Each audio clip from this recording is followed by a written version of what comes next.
À l'occasion du tournoi de Krainem ouvert à tous les affiliés du pays, Mathieu Istas, dont c'est aujourd'hui le 23e anniversaire, merci d'ailleurs pour la tarte cet après-midi à la rédaction, eh bien Mathieu Istas s'est intéressé ce week-end au badminton, une discipline peu exposée médiatiquement, mais qui n'en reste pas moins un sport olympique. Explication.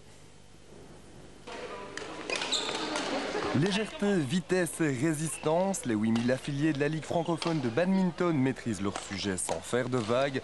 En août prochain, la discipline sera présente pour la 5e fois aux Jeux Olympiques. Le sport est essentiellement dominé par les Asiatiques. En Belgique, le petit monde du volant cherche son as, mais ne le trouve pas. Dommage, c'est bien ce qu'il fallait. Si nous avions Justine Hénin, ce serait merveilleux. Mais il n'y en a pas et personne ne pointe. L'élément le plus doué qui a 18 ans, Yuan Tan, est au-delà de la 100e place mondiale, tout en sacrifiant tout au badminton. Je ne vois pas qui pourrait réaliser d'être dans le critère que le comité olympique exige, c'est-à-dire les 24 premiers mondiaux dans leur discipline.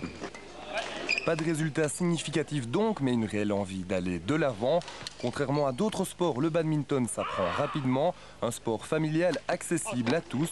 Mais attention, il s'agit d'un sport exigeant. Il se situe juste derrière le hockey sur glace et le squash, sur l'échelle de l'intensité de l'effort demandé. Un match d'une durée de plus ou moins 30 minutes, 35 minutes, parfois un peu plus longtemps. La dépense énergétique était quand même assez importante, du fait qu'évidemment le volant ne peut pas toucher le sol. Donc il faut vraiment couvrir toute la surface du terrain rapidement. Effectivement, des fois ça demande pas mal d'efforts, surtout quand ce sont des longs échanges. Lorsqu'on pense au badminton, on pense inévitablement à son grand frère, le tennis. Mais attention, comparaison n'est pas raison. Ceci est beaucoup plus léger et a une moins bonne résistance qu'une raquette de tennis qui est beaucoup plus lourde. Donc on a un meilleur toucher, d'où badminton se joue très fort avec le poignet, tandis que le tennis ça va être un coup d'avant-bras. Le badminton, c'est aussi l'un des rares sports mixtes et les dames font bien mieux que se défendre.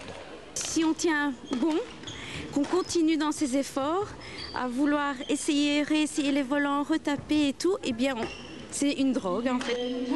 Une addiction qui pourrait bien vous transformer en fou du volant.